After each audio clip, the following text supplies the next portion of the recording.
Hello friends, દરરોજ બનાવીને ખાવ તો પણ તમને બધાને ભાવે તેવી એકદમ લચકો પેટ નાનાથી લઈ મોટા બધાને ભાવે તેવી બિલકુલ લારીમાં મળે તેવી આપણે લચકો ભેળ બનાવવાના છીએ. તેનો રગડો કઈ રીતે બનાવવો, તેમાં શું શું એડ કરવાનું છે તે જ મેન ખાસ વાત છે. તો વિડીયોને અંત સુધી જોજો.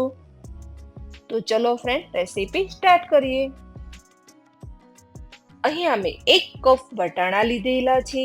તેને આપણે કુકરમાં એડ કરી દેવાના છે. વટાણા ડૂબે તેટલું પાણી એડ કરવાનું છે અને તેનો ગ્રીન કલર જળવાઈ રહે તેના માટે 1 ટીસ્પૂન ખાંડ અને સ્વાદ અનુસાર સોલ્ટ. હવે બંને વસ્તુને સારી રીતે મિક્સ કરી દેવાની છે. અંદર આપણે 1 નાનો કાંઠો મૂકીશું અને પાછું થોડું એવું પાણી એડ કરવાના છીએ. હવે મેં અહીંયા 2 નંગ બટાકાને છાલ ઉતારીને નાના નાના પીસ કરી દીધેલા છે અને એક બાઉલમાં મૂકીને આપણે કુકરમાં પાછા મૂકી દેવાના છીએ. તેને 1 થી 2 વિસલ કરવાની છે. 1 થી 2 વિસલ બાદ આપણા વટાણા અને બટેકા એકદમ સરસથી કૂક થઈ ગયા છે.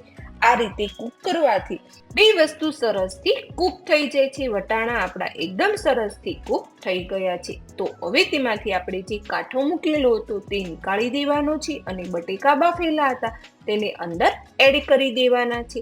હવે મેસરની મદદથી બટાકા અને વટાણાને અધકચરા આપણે ક્રશ કરી દેવાના છે. આ રીતે પ્રેસ કરતા જઈશું અને વટાણા અને બટેકાને એકદમ સરસથી મેશ કરી દેવાના છે.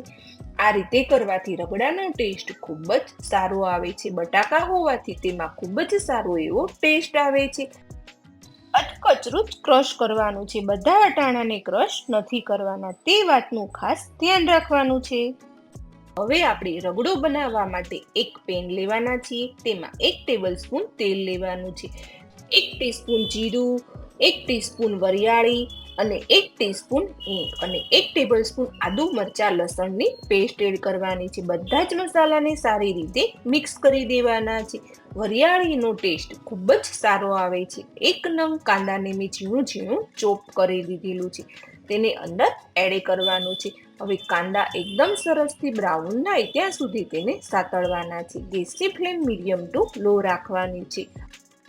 હવે ત્યારબાદ તેમાં 1 ટીસ્પૂન હળદર અને 1 ટેબલસ્પૂન લાલ મરચું પાવડર, 1 ટેબલસ્પૂન ધાણા જીરું પાવડર અને સ્વાદ અનુસાર સોલ્ટ તમારા સ્વાદ અનુસાર એડ કરવાનું છે અને 1 ટેબલસ્પૂન આમચૂર પાવડર એડ કરવાથી આ મસાલાનો ટેસ્ટ ખૂબ જ સારો આવે છે. હવે બધા જ મસાલાને સારી રીતે મિક્સ કરી દેવાના છે. આ મસાલો ખાવામાં એટલો ટેસ્ટી લાગે છે કે તમે ખાતા પણ નહીં ધરાવ. આપણા કાંદા સરસથી ગોલ્ડન બ્રાઉન થઈ ગયા છે. ત્યારબાદ તેમાં 1 નંગ ઝીણું ચોપ કરેલું ટામેટું એડ કરવાનું છે. ટામેટાને પણ એકદમ સરસથી સોફ્ટનેસ આવી જાય ત્યાં સુધી તેને સાતળવાનું છે. આ રીતે આપણે પ્રેસ કરતા જઈશું અને કાંદાને અને ટામેટાને એકદમ સરસથી સ્મૂથ પેસ્ટ તૈયાર કરવાની છે.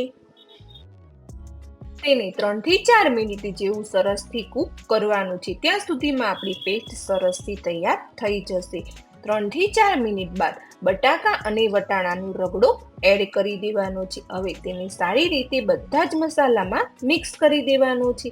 હવે આ રીતે હલાવતા જઈશું અને મસાલા સાથે રગડાને સરસથી કૂક કરવાનો છે. આ રીતે 1 થી 2 મિનિટ જેવું મસાલાને એકદમ સરસથી પહેલા મિક્સ કરી દેવાનું છે. હજુ આપણો રગડો થોડો કડક છે, તો હવે આપણે રગડાને થોડો ઢીલો કરવા માટે જે પ્રેશર કુકર હતું તેમાં થોડું પાણી, અડધો ગ્લાસ જેટલું પાણી એડ કરવાનું છે અને તે આપણે આમાં એડ કરી દેવાનું છે. જો તમારે વધારે ઢીલો રાખવું હોય તો 1 ગ્લાસ જેટલું પાણી એડ કરવાનું છે. હવે પાણી એડ કર્યા પછી રગડાને એકદમ સરસથી કૂક કરવાનો છે. તેને પાણી સાથે મિક્સ કરી દેવાનું છે. આ રગડો સુપર ટેસ્ટી બનાવવા માટે તેમાં 1 ટીસ્પૂન ચાટ મસાલો ઉમેરવાનો છે. તેને સારી રીતે મિક્સ કરી દેવાનો છે. ચાટ મસાલાનો ટેસ્ટ ખૂબ જ સારો એવો આવે છે. તેને હજુ 4 મિનિટ જેવું કૂક કરવાનું છે. આ રીતે ઢાંકીને તેને 4 મિનિટ જેવું કૂક કરવાનું છે, જેથી બધા જ મસાલાની ફ્લેવર આપણા રગડામાં સરસથી ચડી જાય. 4 મિનિટ બાદ તમે જોઈ શકો છો આપણી ગ્રેવી એકદમ સરસથી થિકનેસ વાળી થઈ ગઈ છે. આ રીતની ગ્રેવી સરસથી તૈયાર કરવાની છે. આપણો રગડો સરસથી તૈયાર થઈ ગયો છે. રગડાની થિકનેસ આ રીતની જ રાખવાની છે, જેથી ભેળમાં એકદમ સરસથી મિક્સ થઈ જાય. હવે તેના ગાર્નિશિંગ માટે આપણે થોડી કોથમીર એડ કરી દઈશું. કોથમીર એડ કરવાથી રગડાનો ટેસ્ટ ખૂબ જ એવો સારો આવે છે. હવે કોથમીરને પણ મસાલા સાથે મિક્સ કરી દઈશું. આપણો રગડો એકદમ લારીમાં મળે તેવો સરસ મજાનો તૈયાર થઈ ગયો છે. તો ફ્રેન્ડ્સ, ચલો ભેળ માટેની સામગ્રી તૈયાર કરી લઈએ. મેં 1 કપ સેવ મમરા વઘારેલા લીધેલા છે અને 1 નાનો કપ ચવાણું એડ કરવાનું છે. ચવાણું તમારા ટેસ્ટ અનુસાર વધારે ઓછું કરી શકો છો અને રગડાને આખી પ્લેટમાં સરસથી પાથરી દેવાનો છે. ત્યારબાદ મીઠી ચટણી અને ત્યારબાદ આપણે એડ કરીશું ગ્રીન ચટણી. ઝીણું ઝીણું કટ કરેલું 1 નંગ ટામેટું અને ઝીણા ઝીણા કટ કરેલા કાંદા તમે ન ખાતા હોય તો સ્કીપ કરી શકો છો. ત્યારબાદ એડ કરીશું મસાલા સિંગ. અત્યારે દાડમ ઇઝીલી મળી રહે છે, તો હું અહીંયા દાડમ પણ એડ કરી રહી છું.